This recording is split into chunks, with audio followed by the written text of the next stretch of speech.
Today is a special day because we finally got our hands on one of these. This is a Bitaxe Gamma GT. This thing has been in development for a while, and some people say, you know, the Chinese manufacturers jumped the gun a little bit on this, that they're not quite ready for market. There's still some bugs to work out. But you know, I could not resist the temptation, and I bought one anyway, and today we're gonna check it out. Here it is. Look at this thing. This is a dual chip open source miner. This is the 800XXX prototype version. And today we're going to plug this thing in. We're going to cross our fingers and hope that it works. And we're going to try to solo mine some Bitcoins with it. So let's get going. Okay, so before we really get going here, here's a quick explanation. So this right here is a Gamma 602. It has one ASIC chip. Now this one right here is a Nerd QX++, and it has 4 ASIC chips. Now this one has 2 ASIC chips, so it's kind of the middle child between this one and this one. But what's really cool about this is it gets about 2.5 to 3 terahashes per second, but it's supposed to be very efficient. So let's get it plugged in to make sure it works, and then let's take a look at some numbers. Okay, here goes. Let's do this. It's alive! Man, that thing is loud. Nothing happening on the screen. Ah, yes, it's working. Cool. Okay. We are doing stuff. It is working. This is awesome. Okay, so let's find it on the network here. There it is. Okay, so we have selected the device. We're going to input our Wi-Fi settings here and restart. Okay, so now that we're all connected to the network, just a few more steps and we'll be mining away. To get to this section, once you get connected to the network, there will be an IP address that flashes across your LCD screen. It should look like 196.96.6. Whatever the case is, something like that. All you need to do is type that IP address into your browser and it will conjure up this screen right here, and then we can proceed. So we're all connected and we need to work on our pool configuration. Now, a couple of things we need to do there. Number one, we need to select a pool. Now for this demonstration, I am using CK Pool. CK Pool is trusted, it's reliable. It's kind of the OG pool because it's actually proven to get a few solo blocks, and so people think there's some sort of special magic or luck to it. I don't know if that's the case or not. But for you, it may not be the best pool. You know, it really depends on your connection. And if you get set up to CK Pool and you find you have like a 500 millisecond ping time, you may find another pool that has like a 50 millisecond ping time, and you really want to prioritize that connection speed. So really your odds are pretty much the same either way. Just find one that works for you. Now I will say this, ideally you want to mine to public pool on your own full node. That's the true way to mine Bitcoin. That is the purest way, and I'm going to explain all about that in a video here in a couple days. But for this demonstration we'll use CK Pool because I like it. And even with a full node, sometimes there's reasons that I will use CK Pool. You know, for instance, I'm working on the node or doing something and I want to make sure I'm connected to something reliable. CK Pool is a good choice. Now, to get all set up, you go to solo.ckpool.org, and there's all these steps you need to take, which are like 2, to get configured. So you point your miner here to this address. You also copy the port number, which in this case is 3333, and you dump that stuff right over here into settings. So that's all done. You're good to go. The last and final step, and a very important step here, is you want to put your wallet address where it says user. Now when I got this thing out of the box, it was already pre-configured with someone else's wallet address. My guess is that when they were testing things out, they just wanted to make sure that this worked, and so the guy used his own wallet address to test it. But maybe he's hoping that I don't know what I'm doing and I'm just going to plug this thing in, and somehow, miraculously, this thing's going to get a block. And because I don't have this properly configured, he's going to get all my money, which is exactly what would happen. Which is exactly what would happen if I did not have my own wallet address in here. So as far as wallets go, pick a good wallet. Use a good cold wallet. Use a good hardware wallet. Don't use an exchange wallet. I could go on and on about this, but there are so many reasons you don't want to send your money to like Coinbase or Binance, because things happen. Coinbase is great and generally very trustworthy, but there have been too many stories about exchanges going belly up and bankrupt, and all of a sudden people can't access their money or they lose it. Things get hacked, crazy stuff happens. Self-custody is important. You want to hold on to your own coins, your own Bitcoin, and so it's important to have a wallet. It's a low investment, 150 bucks, but then you can make sure by way of self-custody that your coins are secure. Now when you type your wallet address in here, it's going to look something like this. and that's your wallet address. Now, to apply a worker name, you're just going to put a period or a dot, and then whatever you want to call it. So if I want to call it Ryan, that's it. So wallet address dot Ryan, and then Ryan is my worker name. The reason for worker names is, let's say I have 10 different devices, and they're all mining to that same wallet. So I want to use the same wallet for all of those. I can split them up by worker name. That way I know which one is doing what, and it will give me the stats on the pool for each individual worker, basically. So I have like Ryan number 1, Ryan number 2, Ryan number 3. That's not what I actually named them, but just as an example here. And it'll show me what the stats are for Ryan 1 and Ryan 2 and Ryan 3. And so that's the reason we do worker names. But very simple. Again, just add a dot and then call it whatever you want. Very simple to do and very, very easy, I guess. It's simple and easy. It's easy because it's simple, I guess is the way to go. So now once all that's done, we're set. Our pool is configured. We're connected to the network. Let's head on over to the dashboard and see what's happening. And what's happening is we are mining away at 2.62 terahashes a second. We are using 50.1 watts of electricity. Our temps are at 58 degrees for both ASICs and 66 degrees for the voltage regulator. That's actually kind of surprising. It's a little higher than I would expect on the VR side.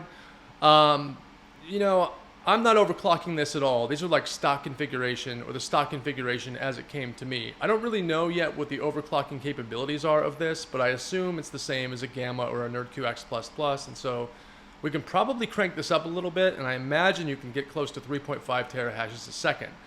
To do that, you're going to need to cool the VRs down. Now, on this thing, and I need to show you this, so I'll probably unplug it here in just a second, but everything is pretty much on the back. In fact, I'm going to show you. Now, the fan on the front of that thing isn't doing anything to cool all those components on the back. So we need a fan that's in the back blowing some cool air on that thing. Now, there aren't any cases that exist for this as far as I'm aware of yet. This is pretty new, and not a lot of people have them. So there aren't a lot of people that have had a chance to design custom stuff for this. So I am actually going to design a cooling case specifically for this, and maybe I'll be the first one to do it, who knows. Because I think it would really benefit from having like a Noctua 60, maybe a 40 in the back, but I would say probably a 60 just to keep everything nice and cool. So if we have a stand that allows us to do that, I think we can really start to push the limits on this thing by way of overclocking and really see what it has. But we're going to need to boost the cooling capacity of this thing to make that happen. So I'm going to play around with that today, and hopefully soon we will release a mod specifically for the Bitaxe GT. So that'll be pretty cool. So maybe you want to buy one of these things and you want to know, how much does it cost? Well, I don't really know, and that's because the prices seem to be all over the place. Like, take a look at Bitcoin merch as an example. It is $399.99 on the Bitcoin merch website. Now, that's the same price as a NerdQX++. Now, other places, the price is a little bit different. I actually managed to get mine for 150 bucks. Which I thought was pretty cool. It was on Amazon.com. I saw it hit Amazon, and I thought, you know what? I'm just going to buy one and see what happens. And if it works, it works. If it doesn't, Amazon has a great return policy, and I'll just return the thing, and that'll be that. But I bought this thing, and it's working great, and it's a really good deal when you consider that a Gamma is $109, $150, and that was shipped price, by the way, is a steal for something that's essentially as powerful or more powerful than 2 Gammas. The Gamma 602 is $109. Great little devices. I love those things. But I would rather spend an extra 40 bucks and have more than double the hash rate. That just is the way that I would rather do it. And so, you know, if it came down and I could only pick one, I'm going to go GT all the way. I will put a link down in the description to the Amazon, the exact Amazon link that I used for purchasing this thing. Now, the price may go up and down. I know they only had a few in stock left when I bought mine, so I'm not sure if they have any left in stock, but I would hurry up and try to grab one while the price is still cheap, because if the going rate is going to be 400 bucks or 300 bucks, again, 150 is awesome. Now, Bitcoin merch, the prices tend to be a little more expensive there. So I would say the going rate for this thing is probably closer to about the 250 range is about what I would expect, and I think is totally fair and reasonable.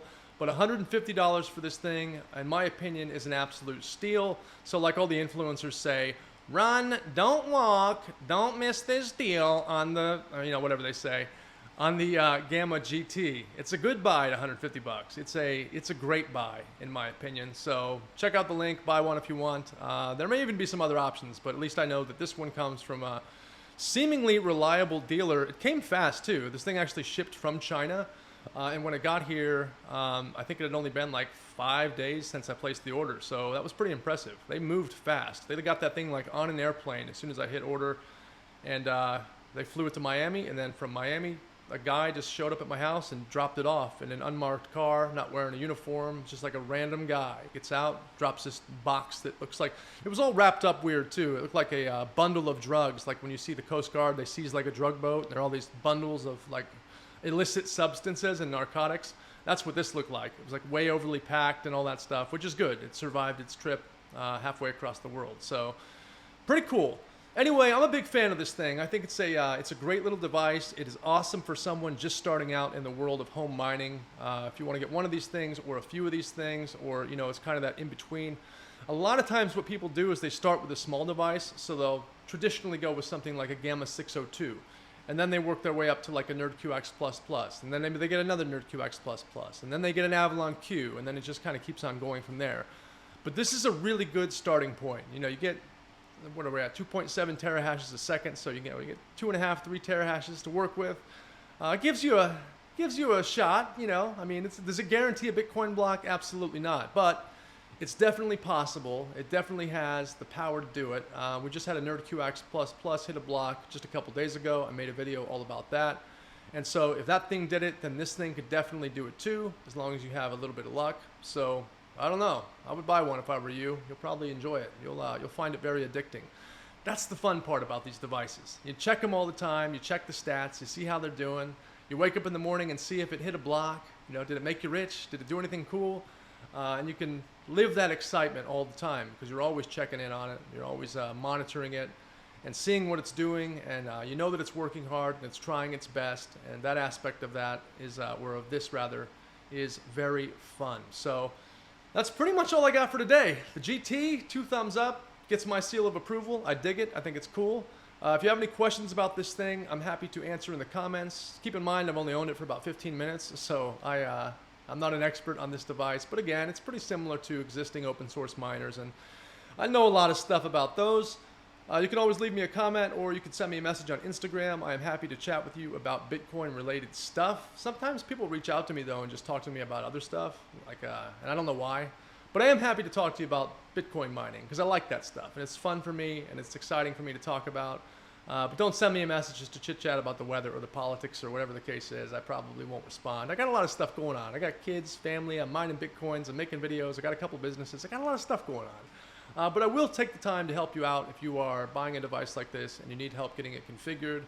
You're not sure where to start as far as finding a pool to use or whatever the case. Always happy to lend assistance where I can. So that's all I got for today. Thank you so much for tuning into the channel and for your ongoing support, and I will see you next time.